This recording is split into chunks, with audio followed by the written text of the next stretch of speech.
that Prabhupada is transparent by media for Krishna. Let's remember, this is being listened to by others.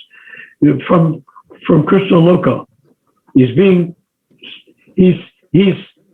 conferred with Krishna, and as far as I can understand from what I got overhearing him, sneaking up the stairs and listening to Prabhupada, Krishna was speaking through Prabhupada's mouth into the tape.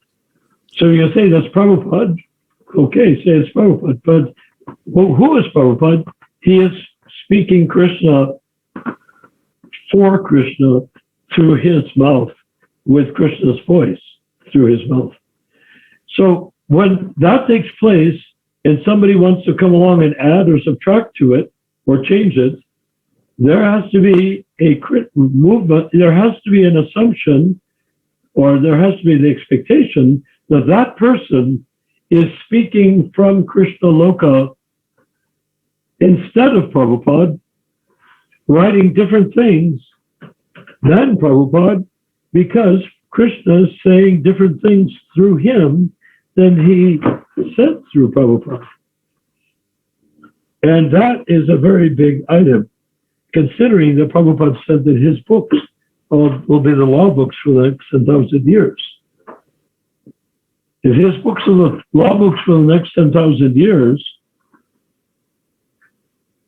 if he says his books will be the law books for the next 10,000 years, then who is Krishna Balarama Swami, and why is he trying to do it? I said, out of respect for Krishna Balarama Swami, I don't want to draw a conclusion.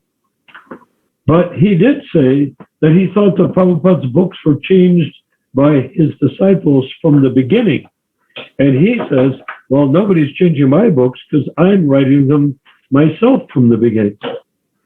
So he immediately is not necessarily in his own mind putting himself over Prabhupada, but he is saying that Prabhupada was disadvantaged by having people work with him on his books, and that nobody's going to work with Krishna Balaram on his books.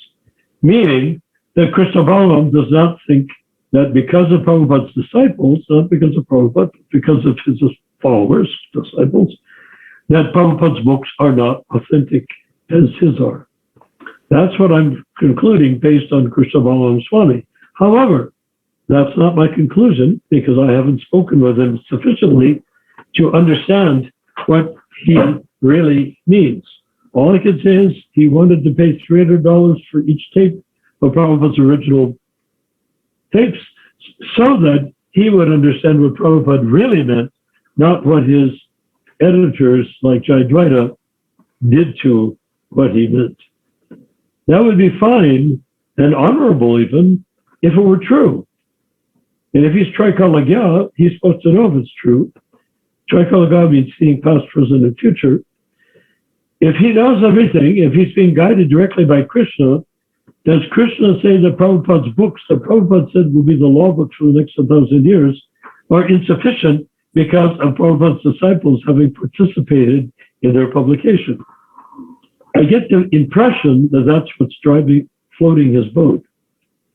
And I have to say, having been there, worked with Prabhupada, worked with them, listened to Prabhupada dictating into the dictaphone, all of those things, that's not true.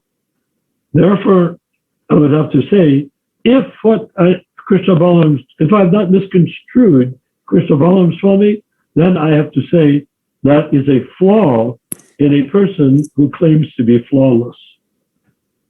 I would have to say that. But I'm not saying it because I need to talk to Krishna Balaram 20, 30, 40 times more to draw a conclusion. I'm not going to jump on, like Andrew Anand is ready to pounce and go for the jugular over this word or that word. That's not my style.